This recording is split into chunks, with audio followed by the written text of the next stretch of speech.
Hello, tribe. Back by popular demand, okay, a single request, and because of the fact that my last YouTube channel was deleted by YouTube, thank you very much, YouTube. Um, we're gonna talk about CMEs and EMPs again. We'll start with CME. A CME is a coronal mass ejection. What's a coronal mass ejection, you might ask? Okay, well, let's begin. The sun, that big shining ball up in the sky, usually represented something along those lines there. And the Earth, this tiny little thing, not to scale, because the Earth is much, much, much smaller in comparison to the sun. And the Earth way out here. The sun radiates energy, and the energy comes along, and it strikes the Earth, and it affects our weather. The sun is not constant in its output. It varies over decades, centuries, yada, yada, and we are exiting a grand solar maximum where things get warmer, and we are entering a grand solar minimum where things will get cooler for 200 to 400 years. But the sun, particularly in grand solar minimums, has these things called sunspots. And we have sun cycles, and a sunspot is just that. It's a spot on the sun. And sometimes there's groups of these things. And they're dark on the surface compared to the rest of the sun that is very bright. But it's dark because it has a lot of energy. And as the sun rotates,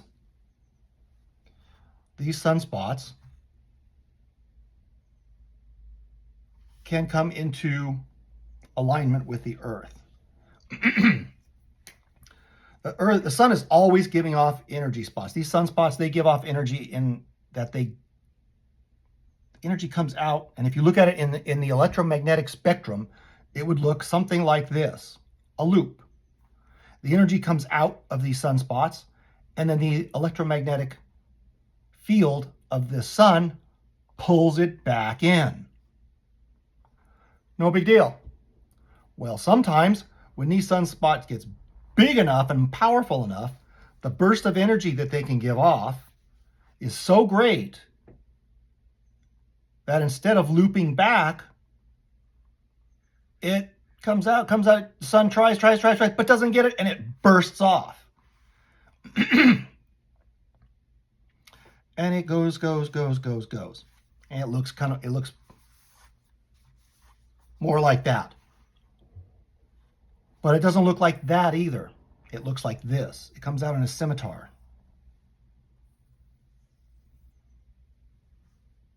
Because the Earth is rotating.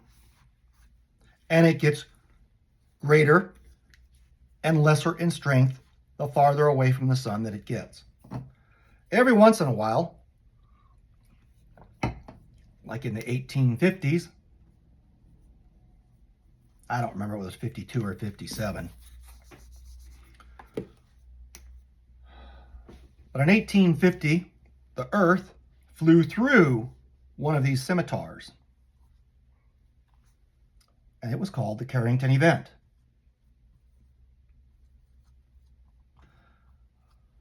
Named after John Carrington, a British guy who observed it happening and basically drew it on a piece of paper. During the Carrington event,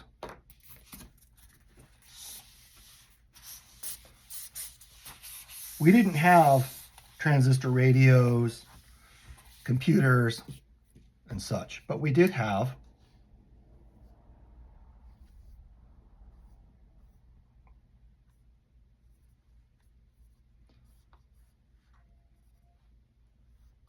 telegraph lines. I'm terrible at drawing this stuff.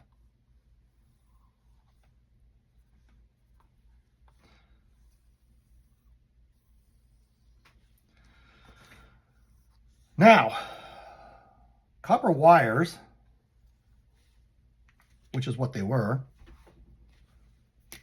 and here's the sun, are nothing more than big antennas.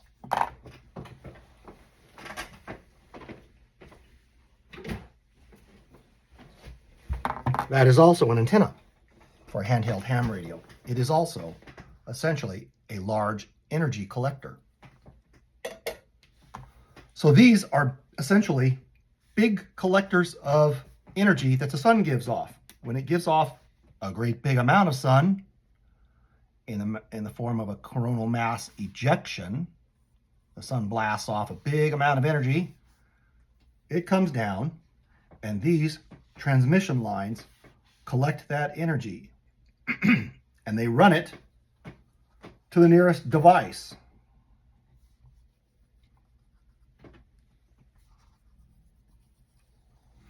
And if that device happens to be, let's see if I can draw this,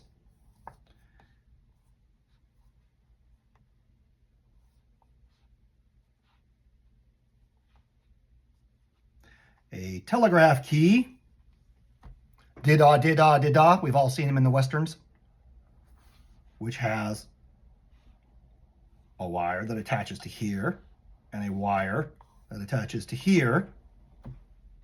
That energy runs down this wire, it runs down this wire and jumps across, arcs it.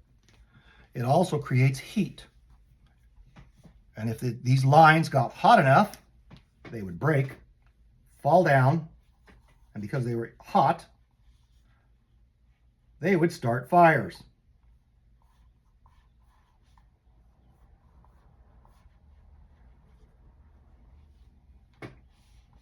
It's on fire. So a lot of fires were started. A lot of telegraph keys got welded together. Some of the telegraph operators got burned. I have read that there were a couple of heart attacks due to the energy, heart stoppages. And I also heard that some operators were able to operate their units without them being connected to the batteries, just from the energy that was collected by these lines. At the time of the Carrington event,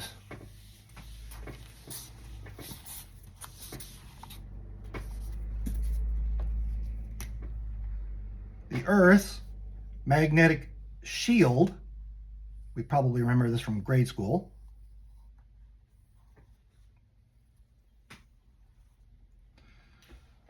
was protecting us from the Carrington event. It was at full strength.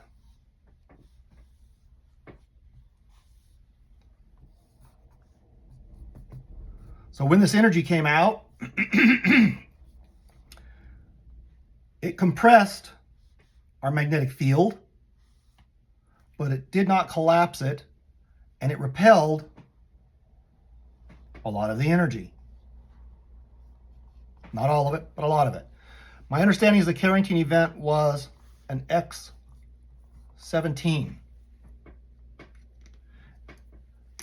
An X1 to an X2 is not one extra strength, it is 10 times more powerful. An X2 is 10 times more powerful than an X1. An X3 is 10 times more powerful than an X2. On and on it goes. Exponential math. That was an insane amount of energy coming off of the sun. Our magnetic field protected us from the vast majority of that energy. The sun's magnetic fields flip every 11 years. This is a well-known story. Earth's magnetic fields flip positive, negative, let's just say it's that way. About, evidence is 32 to 36,000 years.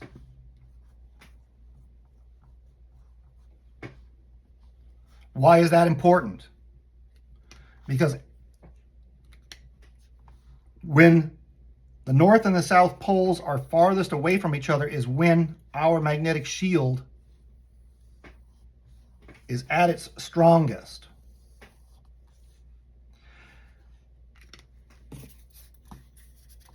As the magnetic poles are currently doing, they are wandering. They're not really wandering, they are flipping. We used to get about 5 degrees of magnetic declination every 100 years. 5 degrees. And then it went to 10 years at 5 degrees.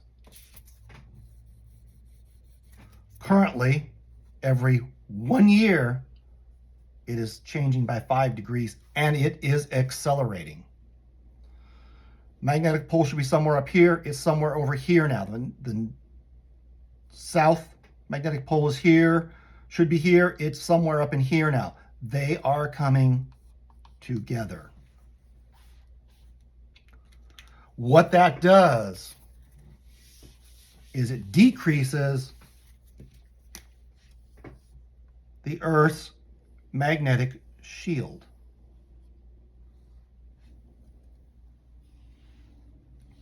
It becomes weaker.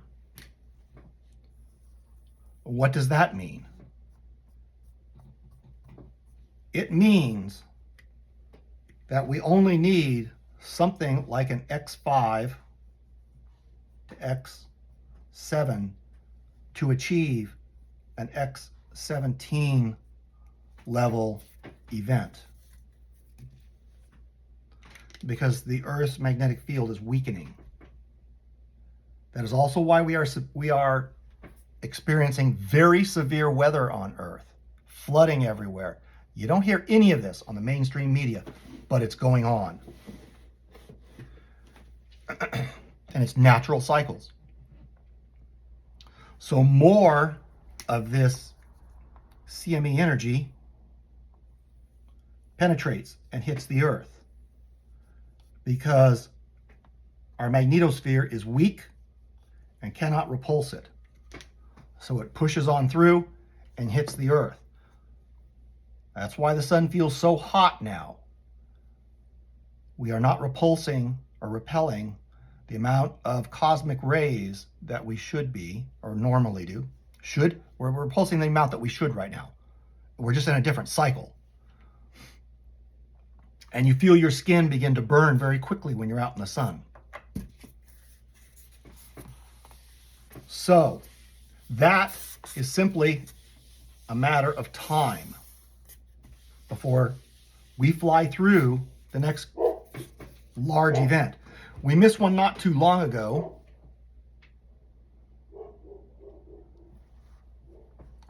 It was not Earth facing, and it was just a few weeks ago. And it was a fairly big one. I think it was an X5, X7. It could have caused some serious problems. Now, because CMEs are long wave, they don't couple with small electronic devices. They require those big, long antennas to collect the energy, and then it runs in. And today, it's not at the telegraph keyboard, telegraph keying device that becomes welded. That energy is collected and it runs into the power substations and overloads them, overheats them, blows them up, and we lose power. Depending on how long the blast is and how wide the field is and where we are when it hits, if we hit just the tail end, maybe only half the surface of the Earth is affected, and so the other half maintains energy. If we fly through it, the entirety, and the Earth rotates 1 or 2 days through it, the entire Earth, such as happened during the Carrington event, the entire world is affected by it. And everywhere on Earth loses power forever. That's a bad day. I kind of almost prefer a CME over an EMP, because an EMP only affects a small area, well, relatively.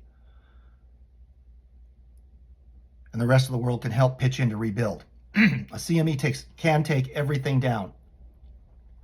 In 2012, if you go to NASA's website, you can find that there was an X-47 that blasted off the sun, and that probably would have burned everybody with at least second-degree burns if you were out in the sun when we flew through that. But we didn't fly through it. It was on the far side of the sun. Thankfully, we were shielded from that. It's simply a mathematical equation, and it's an eventuality that we will roll the dice one day, and we will fly through a large coronal mass ejection, and that will take down the power grids. That's a CME. Okay, let's talk about an EMP. Preparing for both are pretty much the same. Let's talk about an EMP.